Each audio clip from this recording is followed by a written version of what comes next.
คนเกิดเป็นคนเสมอกันบ่เกี่ยวกับหญิงกับชายแต่ว่าเรื่องธรรมล่ะ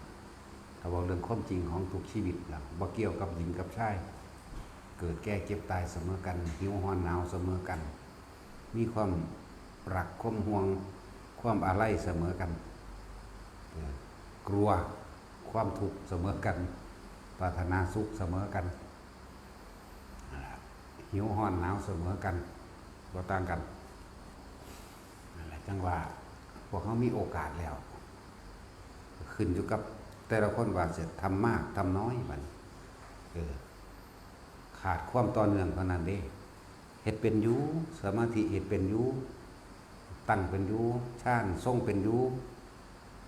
แต่ว่าอยู่ที่ความเพียรความพยายามความต่อเนื่องสันตติแปลว่าต่อเนื่องขาดความต่อเนื่องซื่อๆเด้ทุกคนมีโอกาสทั้งนั้นแหละแต่ทุกคนก็เกิดมาเพราะความบ่รู้เสมอกันนี่เกิดมาเพราะความบ่รู้แหละแต่ทุกคนก็เคยมีความผิดพลาดมาเหมือนกันนี่บ่ว่าหญิงบ่ว่าชายผิดพลาดได้คือกันเบิดทุกคนนั่นแหละนั่นแหละจังว่าเฮามีโอกาสแล้วกว่าสิมาพบมาเห็นกว่าจะมาเข้าใจหรือว่าเข้าใจก็แล้วแต่ขึ้นอยู่กับเฮาสิว่างความจำได้หมายรู้ความเชื่อเก่าๆใดบ่เท่านั้นแหละแต่เฮาว่างความเชื่อในความจำในสัญญาเก่าๆในเรื่องเก่าๆเกี่ยวกับสิ่งที่ผู้เฒ่าผู้แก่พ่อแม่พาเฮ็ดมาความเชื่อผิดๆแต่อีกเชื่อว่าผีปูตารักษาโรคภัยไข้เจ็บหรือดลบันดาลสุขทุกข์เชื่อว่าพระพุทธรูปเป็นสิ่งศักดิ์สิทธิ์ดลบันดาลเงินทองทรัพย์สมบัตินั้นนี่ให้ได้เชื่อว่าหายศถาบรรดาศักดิ์ให้ได้เชื่อว่าอย่าไปลบลู่ดูถูกดูหมิ่นพระเจ้าโลกพระยาพวกนั้นสารพัดนั่นแหละที่เขาพวกเขามีความเชื่อไปในทางที่เขาจะผิดว่าเป็นความจริงนะนั่นแหละถึงบอกว่าคือจังเฮามีความเชื่อว่าเวลาให้ทานนั่นสังสิขอ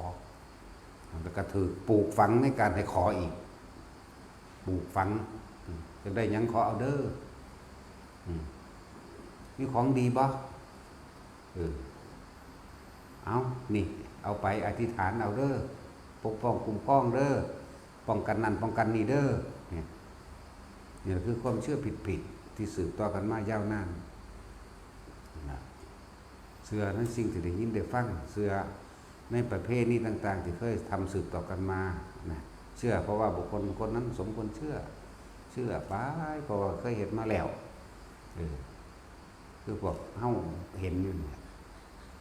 ถึงเดือน4เดือน5เดือน6เลี้ยงผีผู้ตามั่งผีหอเจ้าบ้านมั่งผีนั่นผีนี่ผีผ่าผีแทนผีแม่นผีโคตรพ่อโคตรแม่ยังบุญอีกเนาะ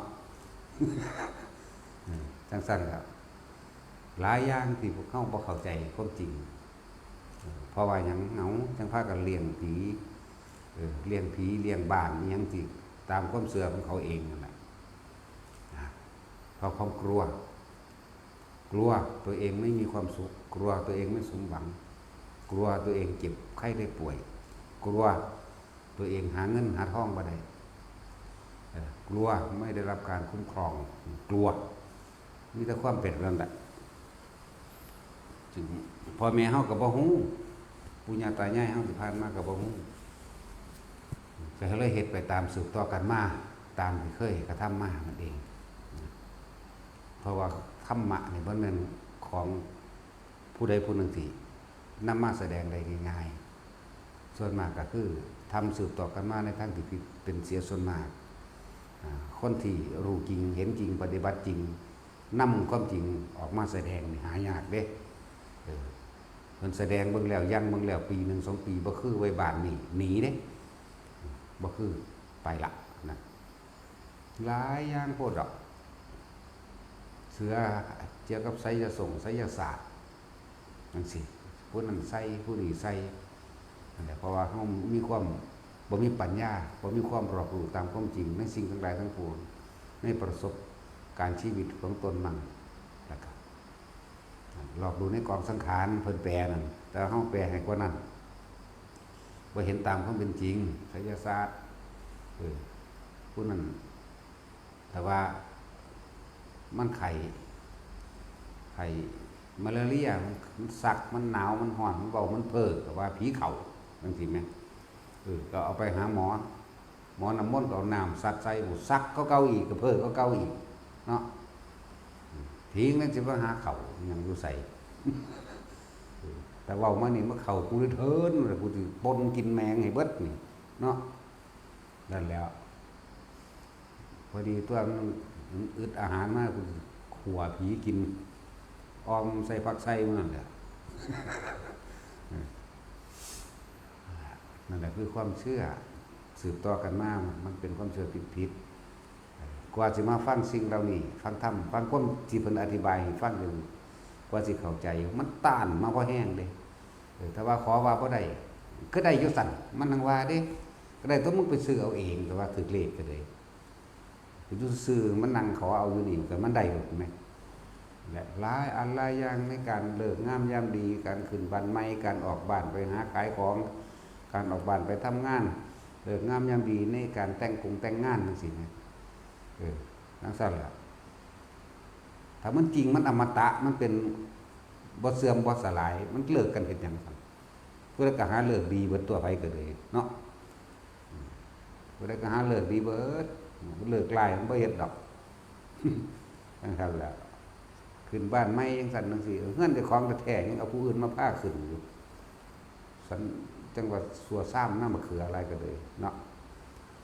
ทำท่าหาบนั่นหาบนี่พระเจ้าพากันมาทั้งได้โอ้ยมาขออยู่พอพักก็เศร้าแต่งกันนะเอาอยู่นี่น้ำดีเขาอุดมสมบูรณ์หาบยังมาน้อหาบเงินหาบทองยืมเขาเล่นมันก็ไปของสมมติป้ายเห็นไปตัวดีประเด็นนั่นแหละเพราะว่าอย่างก็เพราะว่ากลัวเพราะแต่ของบ่มีความสุขอย่างแต่ของบ่มีความสุขอย่างแต่ของบ่หาเงินหาทองโอ้ยสารพัดหน้า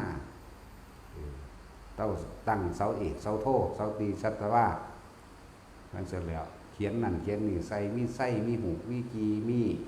ต้นย่อต้นคูนปลายใส่นั่นเสร็จแล้วอันพวกเขาเป็นรับจ้างก่อสร้างเขาก็นอนอยู่หั่นอยู่เด้บ้านแล้วอยู่ก็นอนกินข้าวอยู่หั่นนอนอยู่หั่นแต่ของเป็นผู้เอาเงินไปสร้างจ้างเขาได้แท้ก็ได้สิขึ้นอยู่กันไปขออันนั้นอันนี้กระจงกระจำผู้ติดต่อกับผีอยู่ซั่น มีเบิดนั่นแหละ เอาไปเทียบเอาเด้อเทียบตัวเองนั่นแหละในความเสื่อผิดแล้วก็ละทิ่มเบิดเด้จังซี่เข้าใจได้ถ้าบ่ซั่นมันก็ฟังทำบ่เข้าใจครับมันสิเอาตัวนั้นมาคัดง้างเอาตัวนี้มาคัดอันเพิ่นคือว่าเฮ็ดสั่นถ้าว่าบ่แม่นแบบสิเด้ก็สิมาเถียงกูเฮ็ดหยังก็เถียงเจ้าของตัวเนาะบ่ได้สนใจอินพรหมยงยักษ์ทางใดเด้แล้วถือไปเบิดพญานาคนั่นพญานาคนี่สิดลบันดาลทรัพย์สินเงินทองเจ้าของขี่รถแล่นหาพบมันสิดลบันดาลหาแม่มันบ่รักษามันหันรักษามันนี่บ่เห็นรักษาจังหม่องบ่เชื่อเลยอันนี้เพราะฉะนั้นสิปล่อยพระธาตุพนมลงถ้าว่ามันมีก็เลยเนาะเท่านั้นเท่านี้นั่นแหละก็จะปล่อยให้ลงก็จะให้เครื่องไม่ขึ้นแล้วพากันถากกันถางออกปัดกวาดสะอาดแปลนดีนี่ตัวเพราะนั้นก็ยังว่ามีขโมยขโจรกับลักของบางอันนี้คือบ่จับก็ไปแกล้งตำรวจเนาะหลายอันหลายแบบคือความเสื่อผิดกันบัดนี้เฮาน้อมเข้ามาละออกซะความเห็นต่างๆที่มันบ่เป็นไปตามความจริงเอาความจริงเข้ามาแนะใส่ที่หน้าเฮ็ดสิ่งใดเข้ากับใดสิ่งนั้นคิดดีเมื่อไหร่นั่นแหละขึ้นชื่อว่าครูดีขณะดีเลิกดีงามดีมันก็ดีเพราะว่าเริ่มต้นจากการคิดดีคิดถูกต้องตามความเป็นจริงพูดดีเมื่อไหร่เหมือนกันทำดีเมื่อไหร่นั่นแหละเลิกดีคณะดีครูดีบ่ได้เกี่ยวกับวันเดือนปีบ่ได้เกี่ยวกับวันเดือนปีเกิดนะทั้งสั้นละ เฮ็ดไปมันบ่ได้ผิดที่เพิ่นนำออกมาแสดงเด้พระพุทธเจ้าที่เพิ่นแสดงไว้มันย้านกลัวตัวเองไม่มีความสุขตัวเองไม่สมหวังขึ้นบันไม้ก็หาต้นคูนต้นย่อมาใส่เนี่ยต้นไม้แล้วนั่นพวกเจ้าก็ยังไปหาไปตัดมันมาอยู่เนาะมันสิมาคุ้มมันเราก็เหี่ยวแห้งไปเลยแล้วใส่ก็คือกันเอาไปดักเงินใส่อยู่ทั้งฝามันสิได้เงินมาหาตัวทั้งไหลเจ้าของเอาใส่เอาเองเล่นไปเลยว่าล่ะเอาไปใส่ป่ามันยังสิได้ใส่ในน้ำเด้อยู่ใส่ทั้งโขกได้ว่าได้ปากเลยต้องใส่ในน้ำอันละหลายอันหลายแบบทั้งหมดนี่ที่ถักกระทำมาคือกลัวนะบ่ล่ะกลัวตัวเองไม่มีความสุขกลัวตัวเองไม่สมหวังกลัวตัวเองบ่อยู่ดีกลัวลูกกลัวหลานกลัวไปเบิดย่านไปเบิดนะจึงหาสิ่งทั้งหลายแล้วนั้นออกมาเพื่อปกป้องตัวเองนะครับปกป้องตัวเองตราบใดที่เขายังไปยืนมือขอความช่วยเหลืออยู่คนผู้อื่นอย่าหวังว่าตัวเองจะพ้นออกจากทุกข์ได้ไม่มีทางนั่นแหละก็ในเมื่อภาษาธรรมความจริงของโลกเกิดขึ้นแล้วความจริงเกิดขึ้นแล้วก็แสวงหาความจริงออกตัวแสวงหาความจริงเมื่อเฮารู้แจ้งเห็นจริงตามความจริงความกลัวทั้งหลายเหล่านั้นหายไปความเชื่อทั้งหลายเหล่านั้นหายไปมีแต่ความจริงล้วนๆนั่นแหละมันต่างกันอยู่เด้อย่างว่านั่นแหละคนเฮาบัดนี้ในการดำเนินชีวิตในการใช้ชีวิตมาพวกเฮาผ่านมาก็มีผิดพลาดทุกคนนั่นแหละกินเหล้าเมายาด่าถูกปรับถูกไหมเข้าคุกเข้าตะลงตะล่างขายยาบ้ายาเบอเฮ็ดนั่นเฮ็ดนี่เพราะว่าอยากมีเงินอยากตัวเองบ่มีความสุขจะหาเฮ็ดตัวที่นั่นแหละ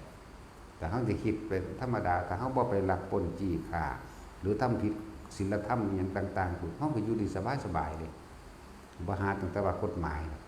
ยที่บ่มีคุณธรรมศีลธรรมบ่เป็นไปตามความเป็นจริงกฎหมายที่บ่เฮ็ดให้ผู้ใดเสียชีวิตและทรัพย์สินมันก็บ่เป็นกฎหมายดอกมีแต่ว่าเอาเองเนาะมันต้องอ้างอิงจากกฎแห่งกรรมมันตัวแต่เป็นรักเขา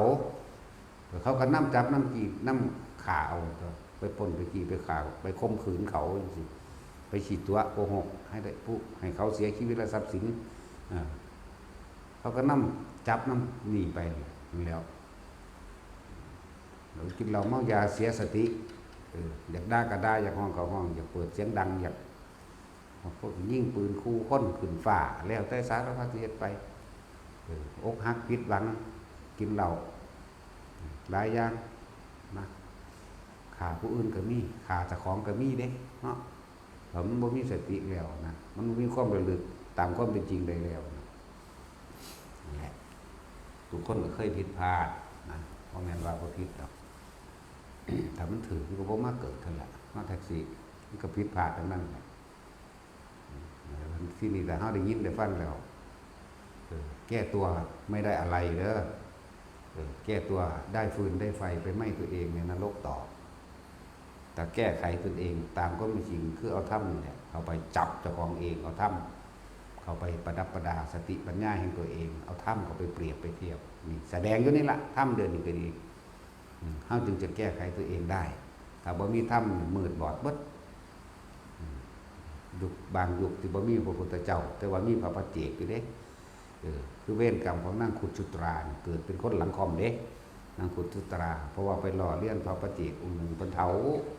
เพิ่นก็ย่างคอมๆนี่จักหน่อยก็ไปทำได้ทุกหล่อเลี้ยงเพิ่นเด้ซั่นพอได้เห็นเพิ่นเหาะเท่านั้นที่เห็นบ่ล่ะนึกขอขมาภายหลังแต่ว่ากรรมอันนั้นก็ส่งผลให้ตกนรกก่อนเด้สิบอกให้เด้อวิทย์ขึ้นมาแล้วก็มาเกิดเป็นคนใส่ของนางสามาวดีก็ซั่นนางสามาวดีเมียพระเจ้าอุเทนนั่นแหละมีหน้าที่ไปรับฟังธรรมมาแล้วก็มาบอกหมู่สอนหมู่ใช่บ่ล่ะนางขุดจุตราหญิงค่อมนั่นน่ะกรรมอันนี้ได้หลายเฮ็ดมากก็ดีบัดเพิ่นสิไปพอดีบ่ทันได้ในระหว่างเข้าพรรษาเดี๋ยวง่ายๆเพิ่นก็มาบิณฑบาตทั้งบนซุมื้อนั่นแหละ แต่ว่าพระปัจเจกบ่ได้ใส่สุดงามๆคือเฮาเดี๋ยวนี้เด้นี่ฮะสุดนี่สุดของพระพุทธเจ้าเด้นี่แล้วแต่เพิ่นสิเก็บได้เด้ผ้าคาศอกคาคือควายแขนหนีบอีรุมตูมยามสีเขียวสีแหล่สีแดงสีดำสีสิวมีเบิดเด้ตู้อยู่ใต้หญ้านั่นแหละคนบ่ให้ความเคารพเพราะสิคนส่วนมากมักดูถูกประเภทนั้นว่าบ้าแต่ว่าล่ะว่าบ้าอยากก็เลยไปดูถูกบัดระหว่างพรรษามันเพิ่นสิเข้าพรรษาแล้วจังซี่เพิ่นก็เหาะหนีตัวตกใจก็โอ้ตายแล้วเฮาได้เฮ็ดใส่พระอรหันต์แล้วนะใส่แล้วก็เลยนึกขอขมาในภายหลังจากสันนั้นแล้วก็ลงนรกลงเด้ขอขมาก็ขอไปทนานี่เมื่อพวกเจ้าไปเห็นแล้วนั่นผู้บริสุทธิ์มันจะว่ามันบ่เป็นไปสู้ไผเด้ความจริงมันจากว่าพวกเฮาชื่อไว้ในเด้อแต่ถ้าเถียงกันกับหมานี่ศูนย์ให้หมามันก็ลงนรกได้ตอนนั้นน่ะนี่จักว่าล่ะพบนิรยคติพบคืออารมณ์บ่โมโหบ่พอใจมันเกิดแล้วเด้หมาเฮาศูนย์ให้มันไล่ค้อนฟาดพอดีเจ้าของสะดุดเครือไม้หัวฟาดพื้นตายซ้ำไปนรกเลยเด้นั่นน่ะสิไปว่าหยังกับผู้บริสุทธิ์ขนาดนั้นเนาะศูนย์ให้หมาให้เป็ดให้ไก่มันนี่เอาแต่หน้านั่นแหละอันนี้ไปเว้าไปล้อเลียนพระอรหันต์ยังสิเป็นแนวนั้นก็ว่าเนี่ยแบบนี้แบบเฮ็ดงานจุกๆล้อได้ซั่นบาดเพิ่นสิหนีไปเข้าพรรษาที่เพิ่นล่าคนที่เคยใส่บาตรใส่ข้าวใส่น้ำเพิ่นหอขึ้นไปอยู่ภูเขาคันธมาศเนี่ยว่าล่ะตกใจเข้าไปโอ้ยผิดแล้วกูน่ะใครตัวมันสำนึกได้อยู่สำนึกได้เด้นั่นน่ะนั่นแหละชาตินี้ก็เลยมาเกิดเป็นหญิงค่อมเป็นคนใจของนางสามาวดีเนี่ยพระเจ้าอุเทนพระเจ้าอุเทนมันมีเมีย3คนเด้กับนางมาคันธิยะอาจจะว่าล่ะแต่ก็นางสุมาณายังอีกคนนึงชื่อบ่ได้บ่เป็นเมียเจ้าของชื่อบ่ได้แต่เมียเจ้าของชื่อได้อยู่ขนาดนั้นยังชื่อบ่ได้มันหลายแต่ว่าเรื่องผู้มันจะตัวชื่อบ่ได้เนาะแท็กซี่ถ้าได้แท็กซี่เขาอันเกี่ยวหาวเติมไข่แน่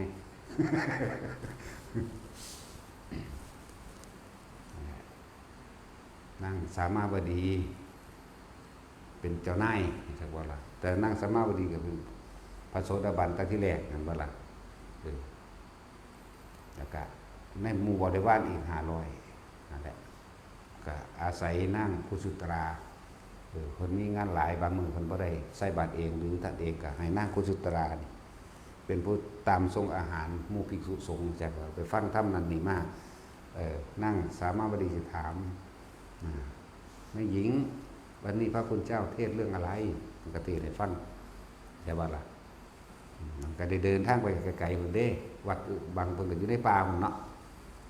นั่นแหละก็เทศให้หมู่ฟังแหละมันบาปกรรมไปหล่อเลี้ยนจังซั่นแล้วแต่ว่าเราก็บรรลุอยู่ดอกพูดถึงว่ากรรมพูดถึงว่าการกระทำของตนเองเกิดจากจิตเจตนามันได้สำเร็จแล้วเด้ไปหล่อเลี้ยนผู้บริสุทธิ์กับเพิ่นเท่ามันก็อย่างหลังของธรรมดาแล้วเนาะและอีกอันนึงก็คือพวกเฮาบ่นี่แต่ว่าสำนึกได้เห็นมั้ยสำนึกได้อยู่สำนึกได้ก็ตอนเหาะไปพอดีโอ้ตายตกใจยังไงบาปกรรมละกูนี่ยังมีความละอายอยู่บางคนบ่ละอายเด้ขนาดนั้นเด้ธรรมดาละพระพุทธเจ้าเฮาสมัยสมัยชาติพุทธศาสนาก็เคยนั่งข้อสร้างใส่ข้อสร้างไล่เหยียบพระปัจเจกก็เคยเห็นอยู่ชาตินั้นก็ตรงนรกตรงห่วงดอกบางชาติก็เป็นหนุ่มไว้ข้างนอก14-15 ปีนี่แหละเอาลูกข้างลูกขว้างฟาดใส่หลังตีนเพิ่นไม่เด็กชาติสุดท้ายก็ยังมาหลับอยู่เห็นบ่ซั่นสะเก็ดหินที่เทวทัตกิ่งลงมาก็ยังฟาดใส่หลังตีนเพิ่นด้วยกัน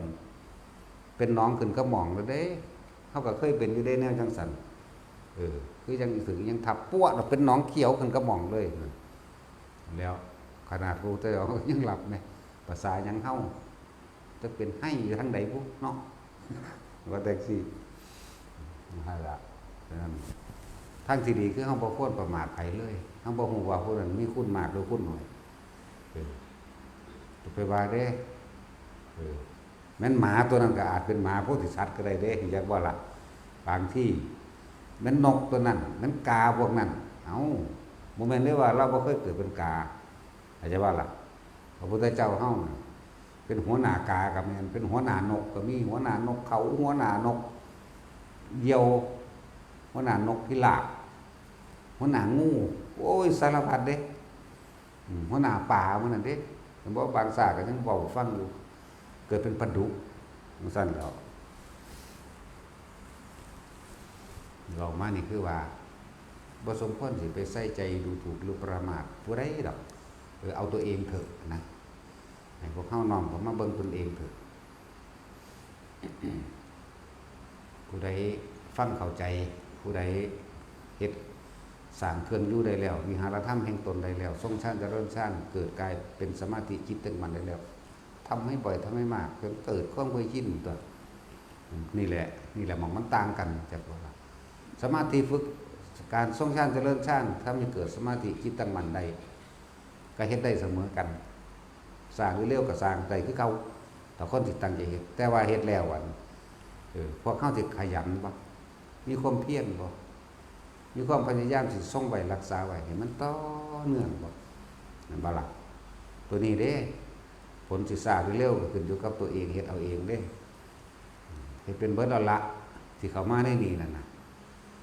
แต่ว่าพวกเจ้าสิเฮ็ดให้มันเจริญขึ้นซำใดนั่นเด้พัฒนาขึ้นได้ซำใด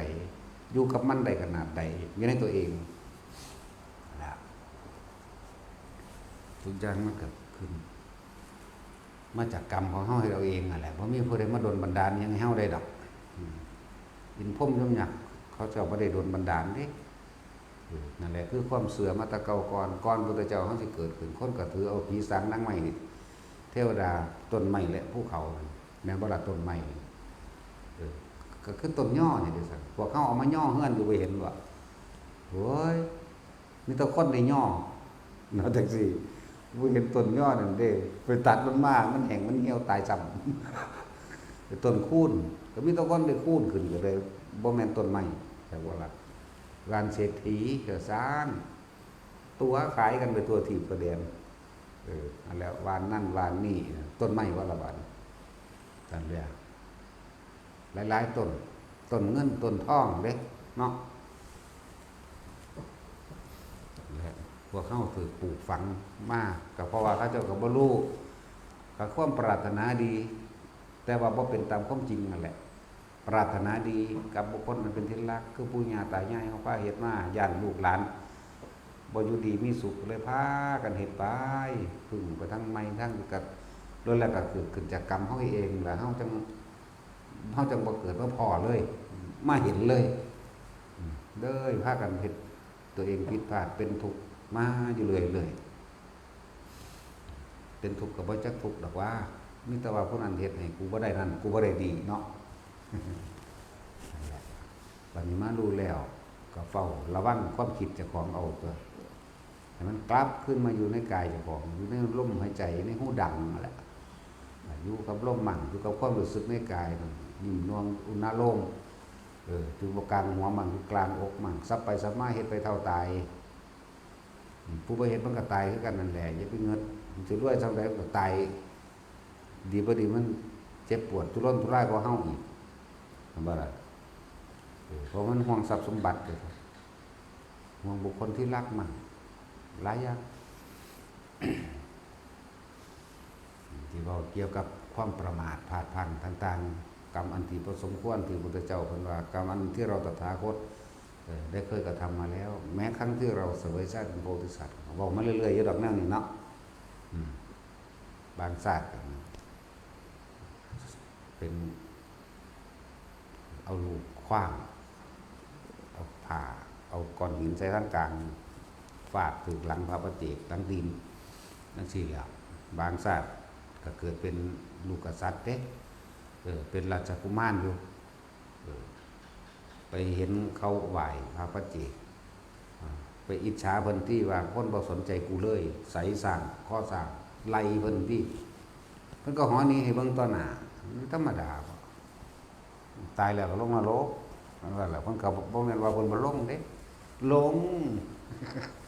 เออหรือว่าชนิดการตกนรกของคนนั่นน่ะเปรตชนิดใหญ่สุดก็บ่เป็นดอกไปเป็นชนิดปานกลางลงมาหาหน่อยสั่นบ่ได้อยู่นั่นแหละหลายอย่างก็ดอกแต่ว่าเป็นสัตว์ก็บ่ต่ำกว่านกอันนั้นแหละนกหยังจี๊บๆอยู่ไหมนกหยังมันลงเจาะเขาดีๆไหมลงกินเขาหน้าปังคนดีๆดอกนกกระจาบเนาะนั่นแหละนกเขมิ้นท่านผู้อื่นก็คือนกอันนั้นแหละหาอันกินตัวของคนนั่นแหละแต่ว่าใหญ่สุดก็พอเกินสร้างสุดสิสร้างบางสร้างแต่ละตนก็ชีวิตเป็นอาจจะเกิดเป็นสร้างพระกัสสปะเป็นพ่อของสร้างจะบอกนี่ศาสตร์ที่เป็นสุวรรณสามเห็นมันนี่ก็ไม่ได้เกิดเป็นพ่อลูกกันอีกนี่นั่นแหละคนที่ถือผ่ากาสยะคนที่ถือผ่า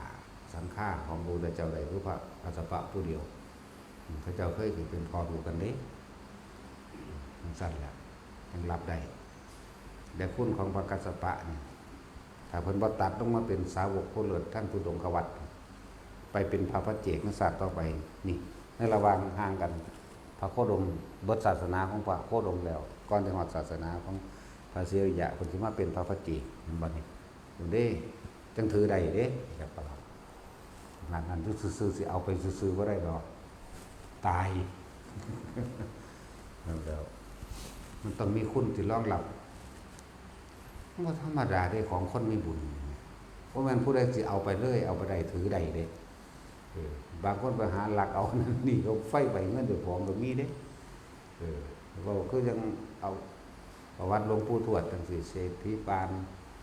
เห็นว่ามีลูกแก้วแต่สิเป็นเด็กน้อยแม่เพิ่นพ่อหูกับนางจันพ่อกับแม่พ่อชื่อว่าหูแม่ชื่อว่าจันเป็นลูกทาสเขาจะเป็นทาสเด้เป็นทาสของเศรษฐีปานไปเห็นว่ามีลูกแก้วเกิดขึ้นมาไปเบิ่งเราอยากได้เอาไปไว้เงินไฟใหม่เบิดไฟใหม่บ้านนั่นแหละปานนั้นยังบ่ยอมเอาไปใหม่อีกจนได้เอามาคืนเหมือนเด้นั่นแหละมันเป็นของไผของมันนั่นซั่นนั่นแหละหลวงปู่ทวดเฮาเอิ้นแต่หลวงปู่ทวดแล้วบ่ได้ชื่อว่าทวดเด้แต่ว่าเพิ่นเฒ่าเขาเลยเอิ้นทวดภิกษุปูสามีราโมภิกขุชื่อจริงๆเข้าใจว่าล่ะเพิ่นชื่อว่าปูลุงเพิ่นตั้งให้เอาไปอยู่ข้างทะเลมันข้านน้ำจับปูล่มน่ะโอ้มันคือเร็วทอตั้งกันจับกันได้ตัวตั้งชื่อว่าปูนั่นแหละหลวงปู่ทวดที่เฮาว่าชื่อเล่นชื่อว่าปูบวชมาแล้วจึงเป็นสามีราโมภิกขุเด้อนะครับมันสั่นครับแต่สิมึงเคยหัวจักบันแบบนี้มันสั่นแล้วของบางอย่างมันบ่เป็นของกับของเองแม่นจากได้ไปกับเผาใหม่ตัวเองจากโบราณเหมือนบารมีที่ตัวเองบ่ได้สร้างโดยใจเหมือนเทวทัตอยากเป็นแบบพระพุทธเจ้าเฮ็ดภิกษุแตกแยกเห็นบ่อยากให้คนบังคับคนอื่นมาเคารพนับถือเจ้าของตัวเองบ่ได้สร้างเฮ็ดจังไดมันสิเอาได้เห็นบ่อยากบ้างโตเป็นพระพุทธเจ้าไหมเห็นบ่ล่ะสั่นแล้วสุดท้ายแล้วเป็นสังฆเพศโอ้มันเฮ็ดหลายอย่างโหด1ทั้งทำสังฆเพศ2ทั้งฆ่าพระพุทธเจ้าพยายามฆ่าพระพุทธเจ้าอีกแล้วก็แนะนำให้ผู้อื่นฆ่าพ่อฆ่าแม่เจ้าของอีกธรรมดาบ่มันโคตรสารเลวดีเด้ธรรมดาที่สำนึกได้อยู่ดอกตากสุดท้ายแต่ว่ากับตกนรกแสนพระพุทธเจ้าของวิทย์ดอกไปจากเบิ้งกับถาเอาแท็กซี่มึงถาเบิ้งเด้อถาเบิ้งว่าพระเทวทัตนี่ขึ้นมาเป็นพระปัจเจกผู้หนึ่งชื่อว่าอัฏฐิกะปัจเจกพุทธะอยู่ถาเบิ้งเอาเด้อแสนพระพุทธเจ้าพุ่นล่ะพระพุทธเจ้าองค์ที่ลอยเนี่ยก็จะเกิดเป็นมดเป็นแม่งอยู่ไสเดิมผู้บ่หาเดาว่าองค์ที่แสนดอกเกิดยากคักปานนี่เนาะ หรือเราจะเป็นดวงรู้ใจบุญแล้วองค์นั้นก็เลยเพราะท่านได้คิดว่าสิอยากเป็นพระพุทธเจ้าสำเร็จเป็นให้เป็นดวงเป็นแนวน้อยอยู่เป็นชีจักแทอยู่ขนาดนั้นแล้วพวกมุนว่าฮัตตาวาหอดเอาองค์ที่30-40นี่ก็ได้วะว่าหอดคุณก็ได้ว่าหาที่100หรือว่าแสนวันนี้ไหมส่วนอาจารย์ศัตรูนั่น10,000พระพุทธเจ้าพ้นหรอกกินจะมาอเมริกาก็คือจะประมาณแสนเหมือนกันโอ้คือแต่ผู้หนักเนาะหลายแบบจะมาอเมริกาแน่มาขั้นพิยะแน่พวกนี้ก็ใครแน่จะดอกระวัง10,000พระพุทธเจ้าดอกแต่ว่ากินจะมาอเมริกาสิพ้นไปพร้อมกันกับเทวทัตเขาคู่กันอย่างว่าล่ะนั่นแล้วหลายแบบคือเรื่องเก่าๆมันหลายเรื่องก็ได้เรื่องระหว่างกินจะมาในอเมริกากับพระเจ้าสมัยพระเจ้าห้องสมัยบำเพ็ญฌานฤาษีสำเร็จฌานสมาบัติ8อภิญญาหาเรื่องการนั้นนี่ได้กินจะมาในอเมริกาในสมัยนั้นก็เกิดเป็นหญิงงามเด้แต่ว่าแต่ของกับพี่ผัวอยู่แล้วเด้ผัวกับผัวที่ว่าทัดแหละตอนก็ดีเห็นมันฤาษีนี่มากกับตั้งใจว่าจะไปฉีดตัวให้เราทำศีลตะของให้เสื่อมหรือให้ชาติให้เสื่อมนั่นแหละฉีดตัวชาวบ้านชาวเมืองเพราะว่าเป็นราชาแต่ว่าถ้าท่านทำการอันนี้ให้ผู้ขาอะไรผู้ขาสิย่อมหมอบตัวให้สินอนน้ำคือเลยทำทางวิธีบูชาจันทร์ขาสร้างขาแพะขาแกะขาอย่างนั้นนะเพื่อจะให้ผู้นี้เสียศีลเด้สิให้เสียชาติเสียความเพียรนั่นแหละท่านนี่ถึงงามได้ว่าน่ะของคนก็เคยเป็นผัวเป็นเมียก็มาความก็งามหมดเด้เนาะเลยย่อมเห็นน้ำไงแต่ว่าบ่ท่านสำเร็จดอกฟังไปก่อนย่อมเห็นน้ำกษัตริย์คนก็เลยกษัตริย์จัดช้างมาเท่านี้ม้าเท่านี้แกะเท่านี้แพะเท่านี้ตลอดนั่นในคณะนั้นเกิดหล่อก่อนเด้เดี๋ยวว่าหล่อสักวันทำทาเห็ดบับๆแบ้มๆเบิ่งสักวันก็เลยเห็ดน้ำมาจากใดเขาอีหลีอันนี้ก็เลยโคดมเฮาเนี่ยเด้สมัยนั้นมันเป็นสมัยนี้นั่นแหละสุดท้ายแล้วเขาก็จัดเครื่องจิบวงสรวงปูซาเทพเจ้าทั้งหลายของเขามาให้เรียบร้อยสร้างก็ให้เพราะสร้างมาก็ให้เพราะมาแกะก็ให้เพราะแกะง่วก็ให้เพราะง่วสิงสารสัตว์ต่างๆอยู่มันจับบวงสรวงมันก็ให้เพราะมันเองตอนแรกๆกับว่าท่านใดนั่นก็ยังว่ากูจะเป็นผู้พาดมูนี่ทำพิธีจะว่านี่เพราะว่าเห็นนั่งอันนี้ที่จริงก็ฮู้อยู่ได้ว่าพิธีสิพาทำบ่เป็นไปตามความจริงบ่สามารถสะเคาะสะได้แค่ยังไงผู้ใดใดแต่ว่าโดยอำนาจกามราคะด้วยความปรารถนานั่งอันนี้แหละก็เลยอยากได้เลยพาหมู่เฮ็ดแต่ว่าสุดท้ายแล้วก็บ่ได้เฮ็ดดอกเบิ่งอย่างไปเลยสัตว์มันห้องไห้ดิมันอยู่2ฝากเพิ่นก็ย่างกลางมันอยู่2ฝากมันก็ห้องไห้เฮาเป็นเดินเพ่นมากที่สุดคันไหนบอกว่าเมตตากรุณามุทิตาอุเบกขาเป็นหยังเฮาจังว่างจากราคะตัวนี้บ่ได้ระลึกไปเรื่อยเด้ระลึกไปเรื่อยระลึกว่าตะของเพิ่นเป็นลูกเศรษฐีหลังจากเลี้ยงพ่อเลี้ยงแม่ตายแล้วได้รับทรัพย์สมบัติก็แจกจ่ายออกไปด้วยความเมตตานั่นแหละแจกจ่ายออกไปเบิดแล้วก็มา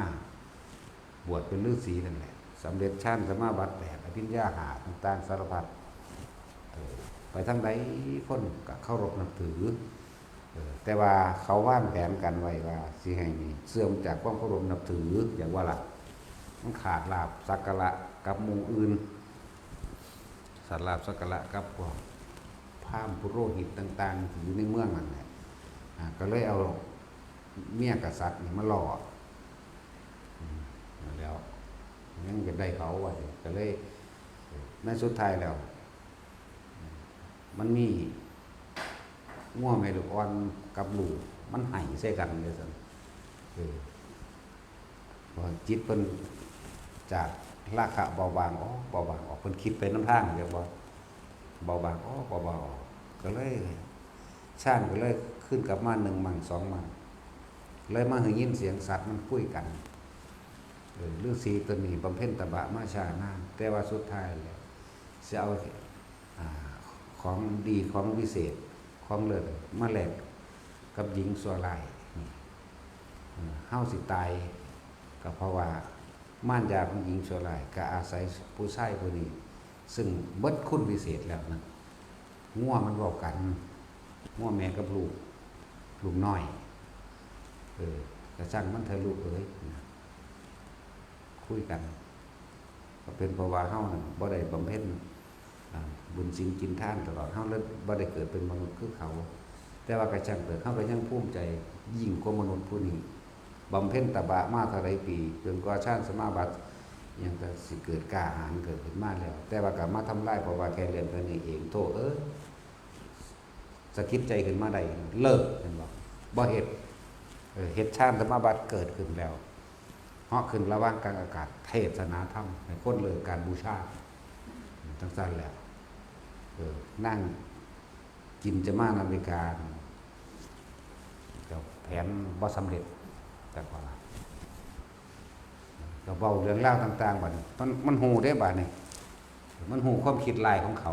เลยเปิดเผยความคิดลายของเทวทัตนั่นสมัยนั้นเป็นราชาเป็นกษัตริย์จิตมานการเป็นเมียเห็นบ่ทรงเมียนี่มาทำลายเดี๋ยวเมียก็สิเอาอีหลีเรียกว่าเอาอีหลีเด้พ่อกูด้วยแม่ว่ากูเอาอีหลีคือกันนั่นว่าใช่แล้วสุดท้ายก็บ่เฮ็ดดอกเพิ่นก็เว้าความจริงให้ฟังประชาชนชาวเมืองเข้าใจดีแล้วถือก้อนหินก้อนดินตลอดทั้งไม้ขอดต่างๆไล่ทุบตี2 คนตายซ้ำออกบวชเป็นบริษัทบริวารของฤาษีนี่แหละจังซั่นแหละเพิ่นก็เลยนำคำว่าราคะแม่นสร้างถึง100 เสือกพันเสือกก็บ่มีกำลังยิ่งกว่าราคะของคนผู้หนึ่งมันแม่นของเพิ่นเด้ที่พวกเฮาเวียนว่ายตายเกิดตัวเดียวนี่เด้นั่นบ่ล่ะตัณหาราคะตัวเดียวนี่เด้นี่แหละจึงว่าเห็นโทษพวกเจ้าอกหักผิดหวังตัณหาราคะนี่แหละพวกเจ้าทุกข์ยากหรือลำบากกับตัณหาราคะนี่แหละนั่นบ่สัตว์ก็เรื่องเดียวนี่แหละเรื่องหู้เหี่ยวนี่แหละเนาะมันหนีบ่พ้นหู้เหี่ยวดอกมันสั่นแล้วเที่ยวเวียนว่ายแต่เกิดฆ่ากันไปฆ่ากันมาฆ่าปูฆ่าปลาฆ่าเป็ดฆ่าไก่ช้างม้าวัวควายแม้กระทั่งมนุษย์ด้วยกันเองราคะนี่เด้เที่ยวเวียนว่ายตายเกิดฆ่ากันไปฆ่ากันมาอยู่นี่เห็นบ่ล่ะปล้นกี้ลักทรัพย์ข่มขืนราคะนี่เด้กินเหล้าเมายาเวลาอกหักผิดหวังแม้กระทั่งสมหวังก็ยังกินก็ราคะนี่นะแม่นบ่ล่ะราคะนี่ฆ่าผู้อื่นก็ได้ฆ่าตัวเองก็ได้แม่นบ่อกหักผิดหวังประชดเขาฆ่าตัวตายจังซี่แหมมันว่าซั่นบางคนบ่ฆ่าตัวตายฆ่ามึงบ่มักกูบ่กูฆ่ามึงได้บัดนี้นั่นก็ตัณหาราคะนี่เด้ที่พวกเฮานั่งขมอดกับแม่อยู่นี่เนาะบางคนก็นั่งอยู่ในวัดอยู่ดอกความคิดมันไปหาลูกหาหลานก็ตัณหาราคะนั่นแหละบริวารมันได้ลูกหลาน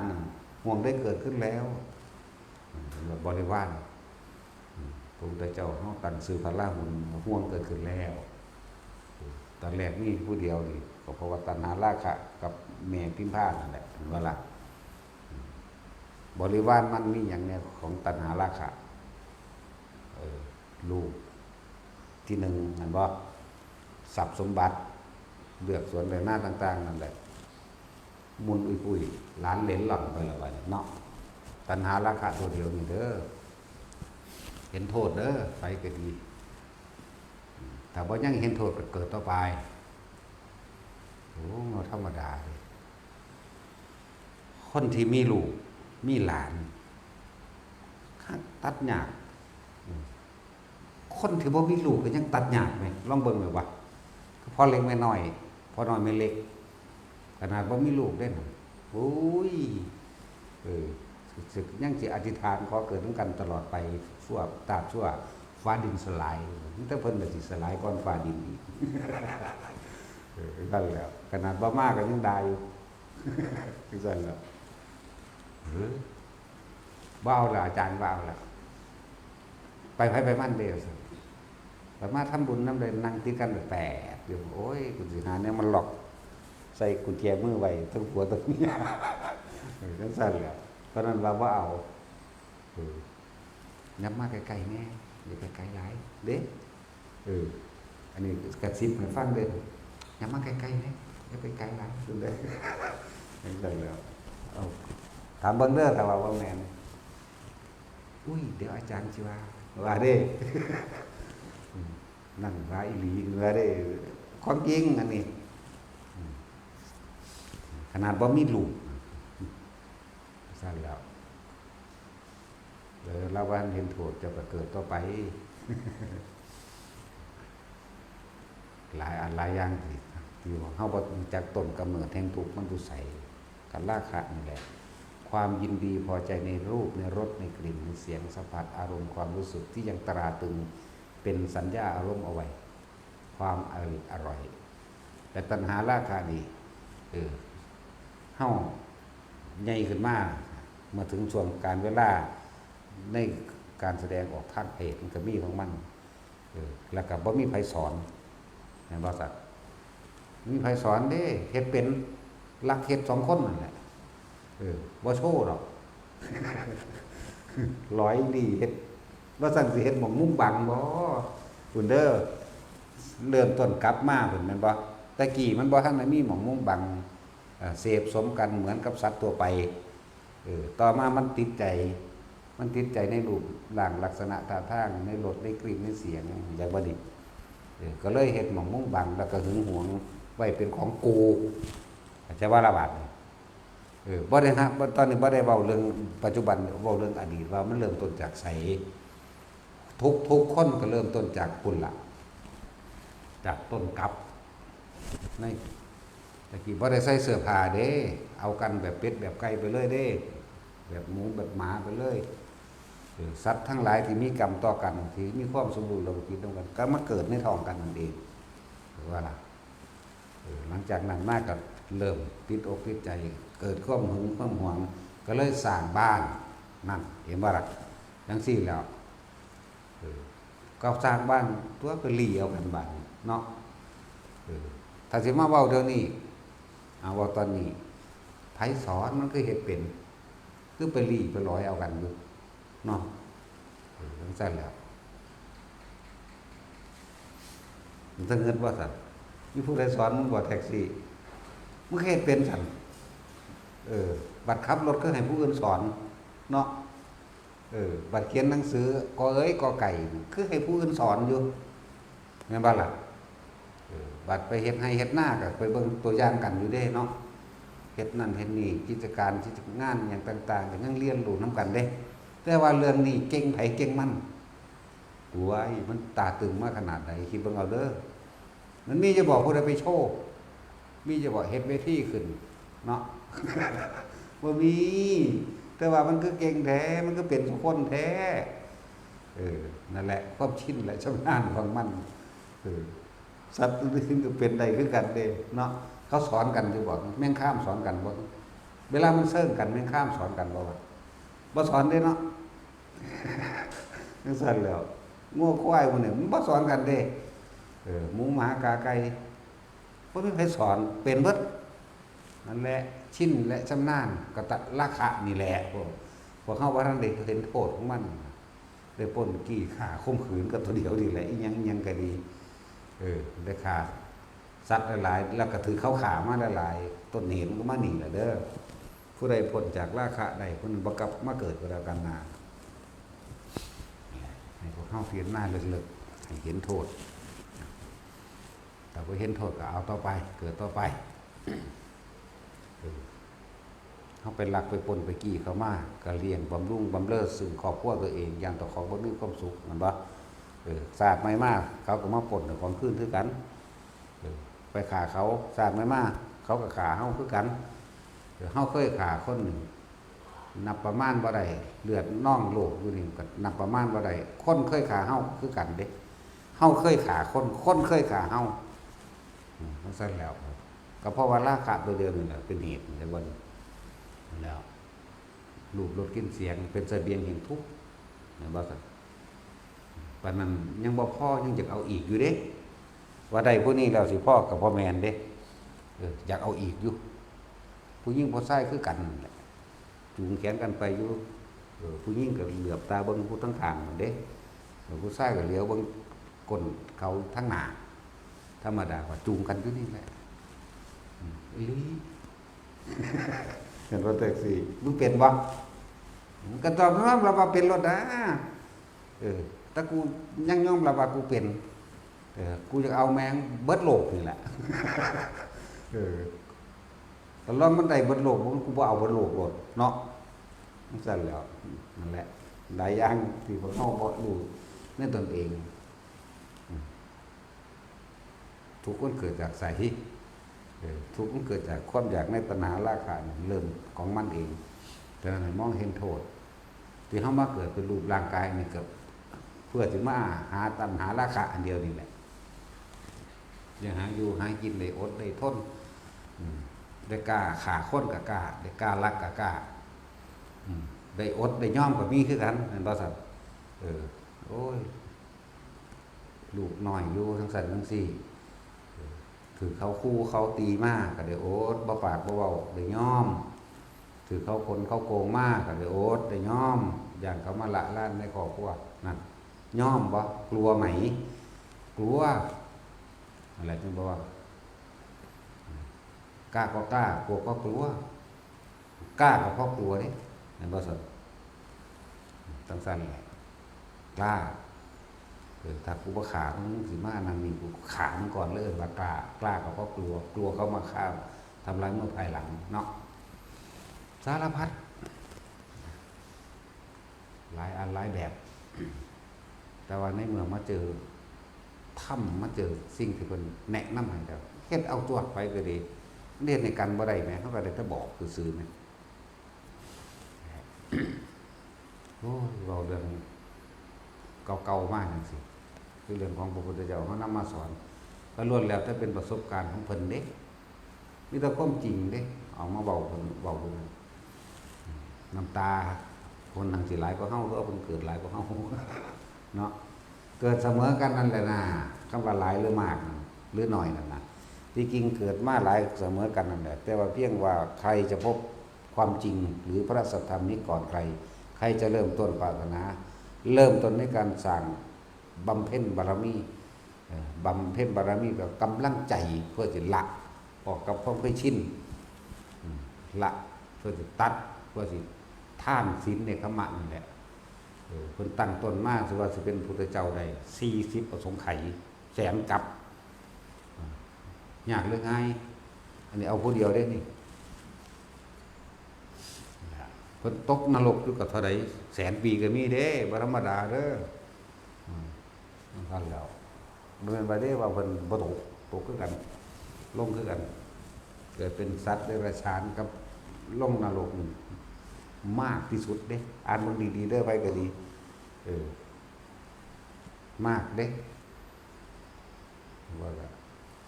เป็นนกพิราบบ่เป็นเหยี่ยวบ่เป็นหมาบ่เป็นสิงโตเป็นเสือ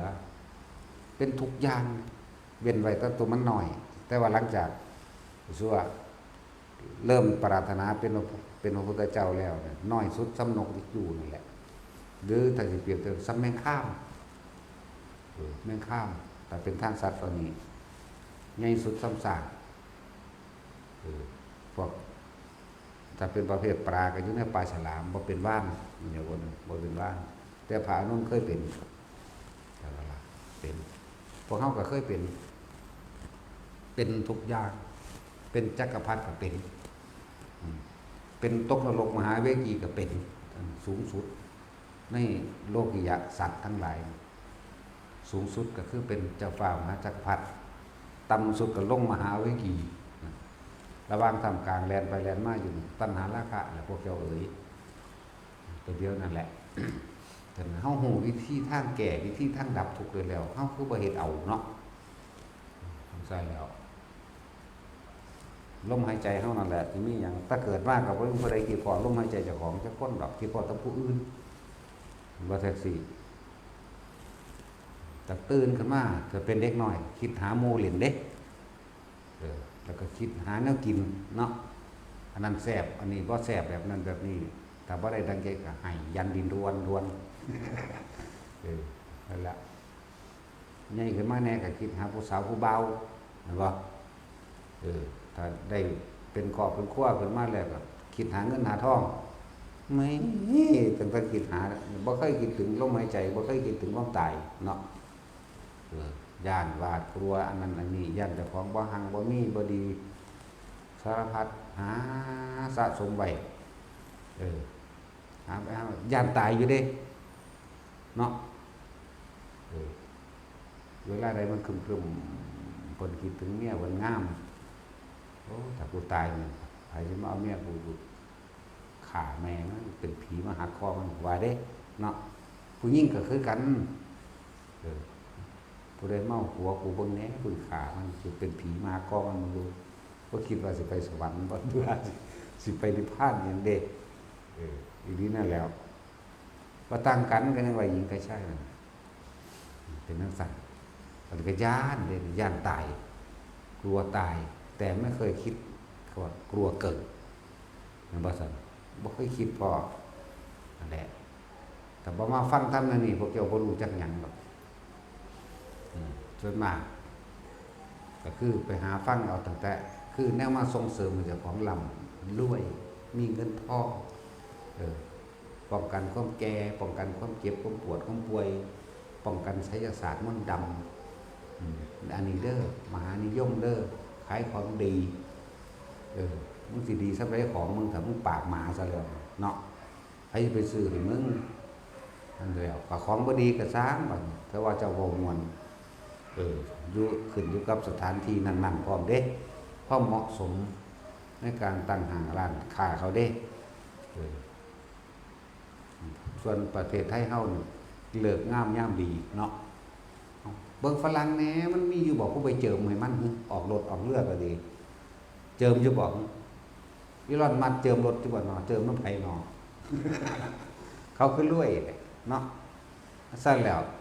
ขึ้นบ้านใหม่ผู้ใดเนาะไปเจิมบ้านให้เขาบ้านนี้ดีอยู่แล้วรวยมีอยู่บ่บ่มีนะนี่เอาแค่มองโลกมองเฉพาะในโลกกับแม้ว่าสั่นบัดนี้พวกคนเสือผีเสือสางนั่นน่ะเฮ็ดบ้านกลางพรรษาบ่ได้คลามกะยานหยังยานมันหลงมันจมยานว่าเจริญผิดนั่นผิดนี่ผิดไปเบิดคารำไปว่าผิดคือจักว่าล่ะผิดหยังผิดกลัวจะไม่รวยกลัวจะไม่อยู่ดีเด้อเขาว่าคารำมันซะไว้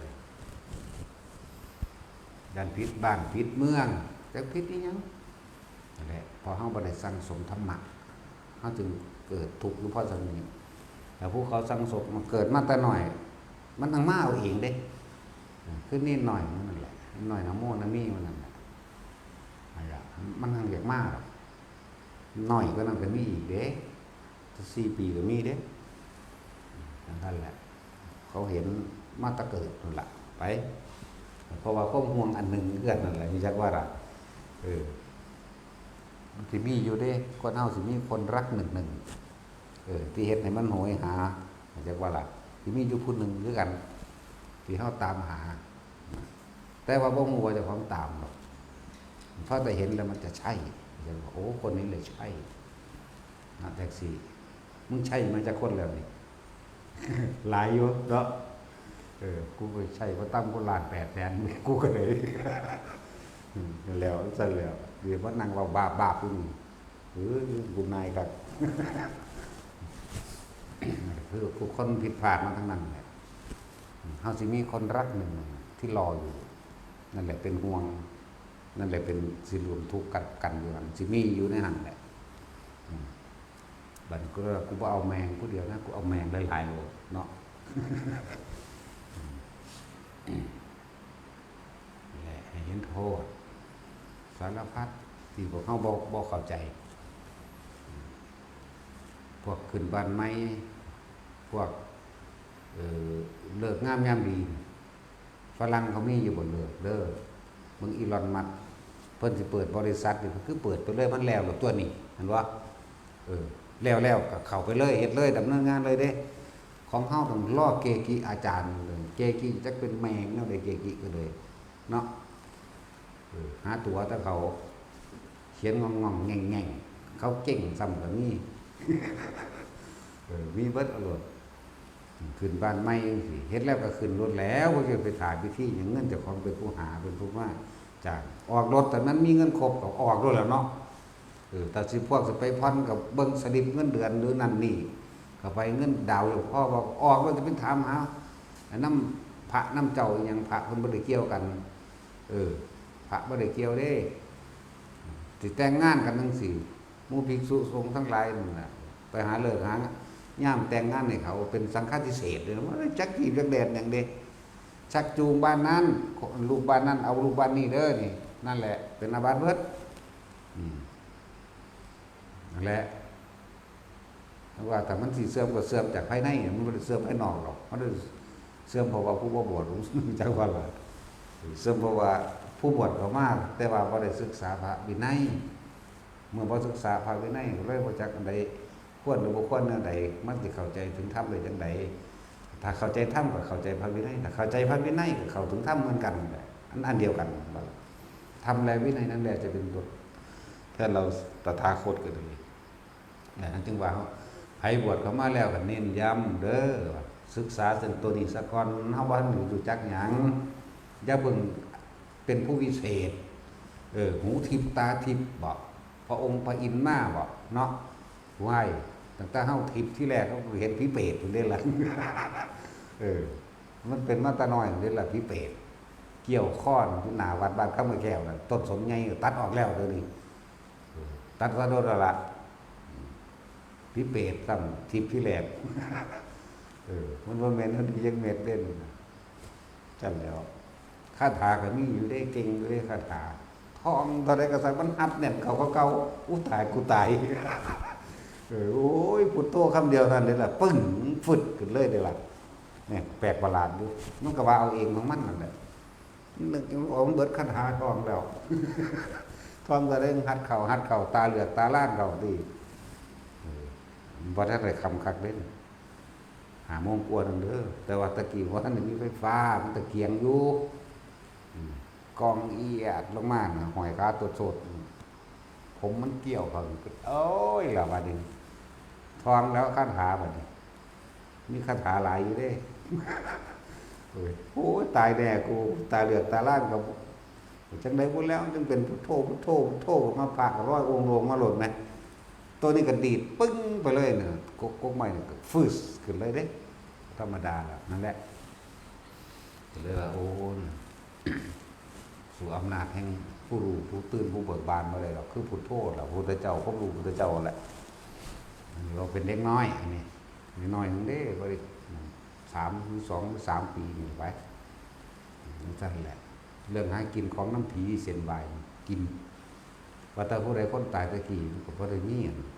เนาะเผาน้ำหัวไหลไปหน้าเด้เผาน้ำหน้าหรือเผาน้ำสวนเผาน้ำหมองหันหมองนี้เด้บางทีเขาจะเอาแต่งถาดไปนี่ผีไปกินมันมีแต่แนวแสบๆปิ้งซีนปิ้งหยังเล็กๆธรรมดาว่านี่พวกไปนั่งกินเอาแล้ววันนี้ก็ไปนั่งกินเลยเด้มันจะน่าแซ่บๆเลยจะได้คืออย่างนั่นแล้วเลิกเรียนแล้วเขาจะเผาลูกไก่มาได้กระซังน้ำไปกินคือเก่า4-5 กิโลก็ยังไปกินนั่นแหละจนว่าเขาเจ้าลึงแล้วเขาเจ้าว่าหามแล้วเขาเจ้าลึงนั่นแล้วโตกินผีแบบจักหน่อยเห็นฟังก็ซื้อแล้วอันนี้ บ้านนั้นก็เป็นบ้านใหญ่เนาะมันเป็นบ้านพันหลังคาเรือน3 4 5 6 7หมู่บ้านใกล้ๆแถวนั้นน้ำกินแมงให้เบิดบ้านน้อยน้องลั่งบ้านน้อยโนนศิลาอาดมื้อนี้บ้านใหญ่ก็เอิ้นบ้านใหญ่อันบ้านอันกำไปแก้วบ้านขะโมโหก็ไปกินบ้านพระกรุงก็ไปกินบ้านนาคอก็ไปกินเด้แถวนั้น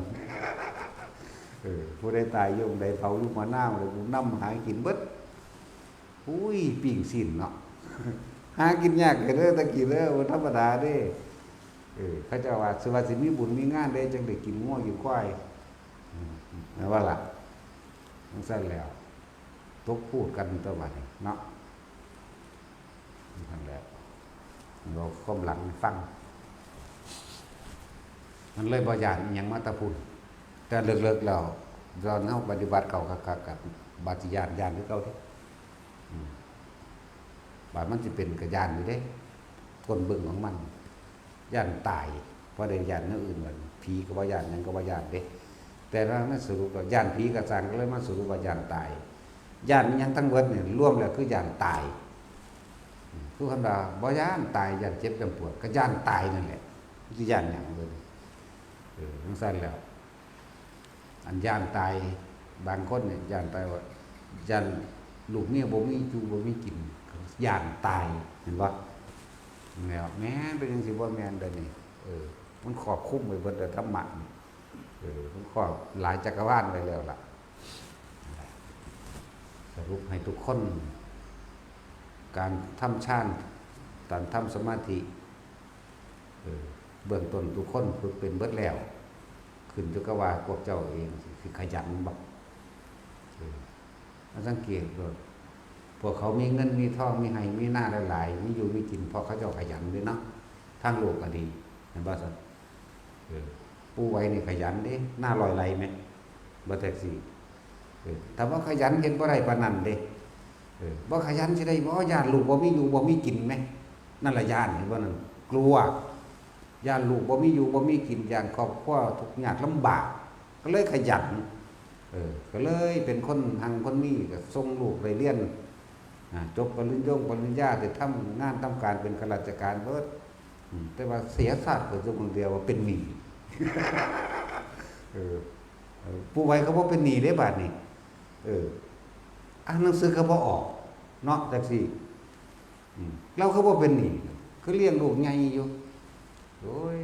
บัดลูกหรือว่าข้าราชการขี่รถขี่เรือเด้เนาะเป็นหนี้น้ำรถมึงหั่นแหละ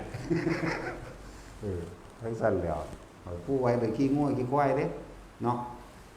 เฮ็ดให้เฮ็ดหน้าใส่เวทใส่กลางเลี้ยงลูกเลี้ยงต่อไปนี่เป็นว่าล่ะเขาจะบ่ได้ห่วงน้ำหนีเด้แต่พวกนี้ที่พอบอกมันเป็นหนี้3 ล้านสั้นแล้วเราขยันทางโลกคนที่ขยันมันหาเห็นบ่มีความขยันมันเพียรหาอยู่หากินบางหันนี่เป็นคนประหยัดประหยัดนี่บ่แม่นว่าชีตนีที่แนวแบบนั้นเด้อันใดที่สมควรสิซื้อกินเอาแค่ว่าเลี้ยงชีวิตอันใดมันจำเป็นนะคนซุมื้อนี่จักจำเป็นบ่จำเป็นว่าตั้งเงินเดือนออกสแต็กเหล้าโลดจังมันเป็นแหมมันหยัง เนาะเลี้ยงกันโลดจังแม่นอีหยังแล้วก็คุยโอ้อวดแข่งกันได้บัดนี้นั่นแหละมันเป็นเรื่องจำเป็นอยู่บ่เหล้ายาเป็นอยู่บ่เขาคาราโอเกะเป็นอยู่บ่แม่นบ่ซั่นบ่ได้แม่นจำเป็นอยู่นั่นน่ะกินข้าวอิ่มแล้วก็ยังอันนั้นแซ่บอันนี้แซ่บกาแฟอีหยังบ่แพงๆแม่มันมีลูกนกแก้วนำแม่ยังล่ะโอ้กูก็บ่เคยกินนะกูก็ขี้ที่อยู่เด้ กูก็เลยบ่จักเขาเอิ้นอีหยังดอกมีแมวน้ำปั๊มมันนี่เว้ยปานนั้นว่าปฏิบัติธรรมก็คือจักสมองแค่เนาะ พวกแบซี่นี่เนาะปฏิบัติธรรมหามันแนวใดรู้จักฮอดคาปูชิโน่ โอ้ยแก้วละ100 กว่าบาทนั่นเรียนว่าปฏิบัติเข้าไปกูจักเบิดหลุดได้จังสั่นแล้วว่าเป็นตาสแตกแล้วมันบ่แม่นน่าจำเป็นอย่างปานนั้นแม่นบ่ล่ะเรา เลี้ยงมันเกิดบุญหนึ่งไงโอ้ยแม่เลี้ยงมันถ้าเกิดบุญสิไปเลี้ยงยังอีกเนาะนี่คือมันของนั่นแหละยังว่านั่นแหละผู้ใดขยันในการทำมาหากินขยันซื่อสัตย์ประหยัดไม่คบคนพาลแล้วก็ไม่เป็นพาลเสียเองเด้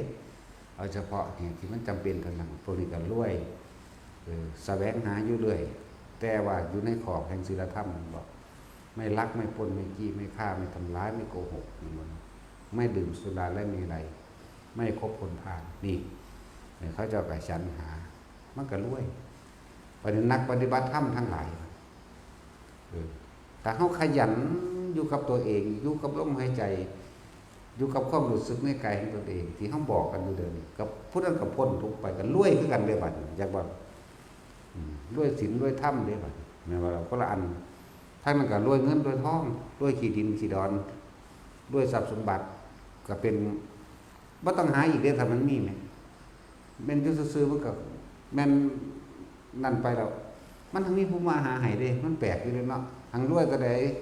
คนทั้งหามาให้เด้เนาะทั้งโลกก็คือกันเด้เราเบิ่งแล้วโอ้บ้านใหญ่หลังโตสั่นรู้สึกว่าอยากเกรงๆเด้บ้านก็อยากให้เขาหักผู้นั้นคนนี้ก็เอานั้นเนี่ยนี่มาป้อนให้เด้เนาะเอานั้นมาฝากเจ้านี่มาฝากเจ้านะแม้ว่าแท็กซี่ว่ามันใจดีอันนี้คือการฝึกหัดไปเถอะปฏิบัติธรรมยิ่งเจ้าละได้มากละก็เห็นแก่ตัวได้มากเท่าไหร่ยิ่งเจ้ามีน้ำใจยิ่งเจ้ามีเมตตาก็ช่วยเหลือแบ่งปันต่างๆยิ่งเจ้าบ่อิจฉาริษยามีมุทิตายิ่งเจ้าว่างอุเบกขาได้มากเท่าไหร่แม้นไม่อยากได้อะไรก็มีคนเอามาให้นั่นว่าล่ะอันนั้นแหละยังสั้นแต่จังหวะขึ้นอยู่กับพวกเฮาเองเด้บ่ได้ขึ้นอยู่กับพระพุทธเจ้าเพิ่นก็เป็นผู้บอกซื่อๆเด้พวกเจ้าก็เฮ็ดเอาเองเด้หลวงพ่ออันนี้ก็เป็นแต่ผู้บอกซื่อๆเด้เฮ็ดให้ผู้ใดบ่ได้เลยคือเขาว่าขอของดีของเราหลวงพ่อว่ามีของดีบ่นะกูก็มีแต่หูดังอยู่แล้วนั่นแหละเข้าใจบ่เข้าใจก็สร้างเด้กูก็หายใจอยู่ดีแล้วก็มีคนเอามาให้กูเองกูก็บ่อยากได้เขาเอามาให้เนาะอีน่ะมันฟังมันมาประจำอยู่ดอกมันมาถวายเงิน 200,000 นี่แหละถวายเงิน 200,000เดี๋ยวกูถามก่อนว่ามึงจะให้กูเฮ็ดจังไดนี่มันก็แต่งแนวให้เฮาเฮ็ดจังสั่นเฮ็ดจังซี่มันก็ว่าไปเด้มันกูบ่เอาแมงดอกมึงก็เป็นของอยู่หากกูจะก็ไปซื้อขนมผู้สาวกินกูบ่ได้เอาของขึ้นไปโยนสิวันเสยเด้มันบ่เคยพอมันตกตะลึงพึ่งเพิดเด้อีนั่นเอาแนวนี้ก็มีซั่นมีกูนี่ล่ะมันบ่เคยเห็นมันเลยบ่ไปหม้องใดอีกมาหม้องเดียววันนี้ได้หลายก็เก่าอันนี้ก็แล้วแต่หลวงพ่อห่วยกูเอาไปแต่งเมียเด้ซั่นแล้วแต่หลวงพ่อซั่นเอามาอีกซั่นได้300,000ทองแทนบ่เอาเห็นบ่ตัดสินเป็นได้ข่อยเดี๋ยวนี้ก็มีอยู่ซั่นเอ้ยหนูถวายเติมอีกมันมึงมีปานนั้นบ่มีอยู่ซั่นเอามาฟังดีเด้อมึงมีปานนั้นบ่มีเอามาซั่นบ่รู้ปานนั้นว่าบ่อยากได้เอาหลายกว่าเก่าเด้ 200,000บ่เอาโยนคืนด่าเขาออกสงสัยมันได้หน่อยหรือด่าเขาเล่าให้อีกก็ใจว่าล่ะบ่จักได้ทั้งได้ดอกแล้วว้ายไม่เฮาแต่งเฮ็ดนั่นเฮ็ดนี่จังสั่นจังซี่โอ้ยมาเป็นเจ้าของอยู่เอาไปว่ามันสิคุ้มกูได้นี่เนาะมันคุ้มกูบ่ได้ดอกแต่กูคือคุ้มมึงซั่นแล้วฝึกไปเฮ็ดไปหังบ่จักได้หังได้จักบ่ล่ะมันแปลกประหลาดเด้บ่คือทั้งโลกเลยเนาะบ่จักได้หังได้ทั้งโลกอยากได้ต้องเฮ็ดเอาเนาะอันนี้บ่ได้เฮ็ดเอาหยังแม่ไปเถอะสุดท้ายทุกคนก็ต้องตายนะอันที่เฮ็ดไปฮอดไสไปตายนั่นแหละตายแล้วก็มันสิไปเกิดใหม่หรือบ่เกิดใหม่อันนั้นขึ้นอยู่กับความขยันของไผของมันเด้อยู่กับลมหายใจอยู่กับความรู้สึกตัวนวลกลางหน้าผากมันเนิบนาบหมุนกลางหัวมันระวังตรงกลางอกมันกลับไปกลับมากลับไปแค่นี้มันบ่ได้เห็นเรื่องอื่นอีกดอกที่เกิดนั้นเกิดเห็นยังขึ้นก็สร้างมันก็ว่าต่างจากสิ่งที่เฮาเห็นมาดอกนั่นว่าซั่นว่าต่างจากสิ่งที่เฮาเห็นมาได้อันของประหลาด เอาชีวิตจริงของเฮาตาเฮาเกิดมาเห็นนั่นเห็นนี่ก็เห็นว่ามันสิแซ่อยู่เลยดอกนี่นิมิตนิมิตน่ะนิมิตภาพนิมิตเสียงนิมิตกลิ่นนิมิตหยังก็แล้วแต่มันก็แค่ว่าสภาวะอันหนึงปรากฏขึ้นแล้วก็หายไปดับไปมันชีวิตของเฮาเองน่ะมันแค่ปรากฏขึ้นแล้วก็หายไปนึงเด้ที่มันบ่หายเพราะว่าเราเอามายึดเอาไว้เข้าใจบ่นี่เฮามายึดเอาไว้ซื่อๆเด้มันเลยบ่หายเฮาเลยเที่ยวเกิดกับสิ่งที่เฮายึดนั่นแหละดึงมันมาเด้นั่นแหละทุกชีวิตสรรพสิ่งสรรพสัตว์จากว่ามีความเกิดขึ้นแล้วก็หายไปดับไปที่มันไม่หายที่มันไม่ดับเพราะว่าเราดึงเอามาไว้ภายในใจของเราเองเรียกว่าสัญญากับว่าอุปทานกับว่านั่นแหละเราจึงอาศัยธรรมคือความจริงที่พระพุทธเจ้านำมาแสดงเราปฏิบัติไปได้แก้ไผบ่ได้แก้พระพุทธเจ้าเด้ได้แก้เฮาเองแม่นบ่ได้แก้เฮาเองเห็นแก้เฮาเองเป็นแก้เฮาเองเด้บ่ได้เพิ่นบ่ได้ดีเด้พระพุทธเจ้าจักว่าล่ะผู้สอนอยู่ผู้บอกอยู่เดี๋ยวนี้ก็บ่ได้ดีหยังเด้ปฏิบัติธรรมสุดท้ายแล้วบ่ได้เอาหยังเด้นี่บ่ได้เอาหยังบ่ได้เป็นหยังบอกเด้บ่ได้มาปฏิบัติเพื่อสิได้หูทิพย์ตาทิพย์ร่ำรวยมีชื่อเสียงเงินทองเด้บ่เอาหยังเลยนั่นแล้วนี่ต่างหากเด้จุดหมายคือไม่มีอะไรเลยจักบ่ล่ะนั่นแหละให้คิดเบิ่งคักๆสักวันหนึ่งเราจะตายเด้บ่เหลือเนาะความตายนี่เป็นจุดหมายสุดท้ายของร่างกายแต่ว่าจิตใจของเฮามันอยู่ไสล่ะนั่นแหละ ผู้ใดรู้เท่าทันจิตได้พยายามควบคุมจิตมันอยู่ในกายคือลมหายใจควบคุมไปควบคุมมาก็รู้ตัวอ๋อตัวมันก็อ๋อของมันเองด้วยตัวเองนั่นแหละทุกชีวิตสรรพสัตว์เกิดแล้วเท่าไหร่ตายเท่านั้นเด้แต่ว่าล่ะเอาสัพพะทาน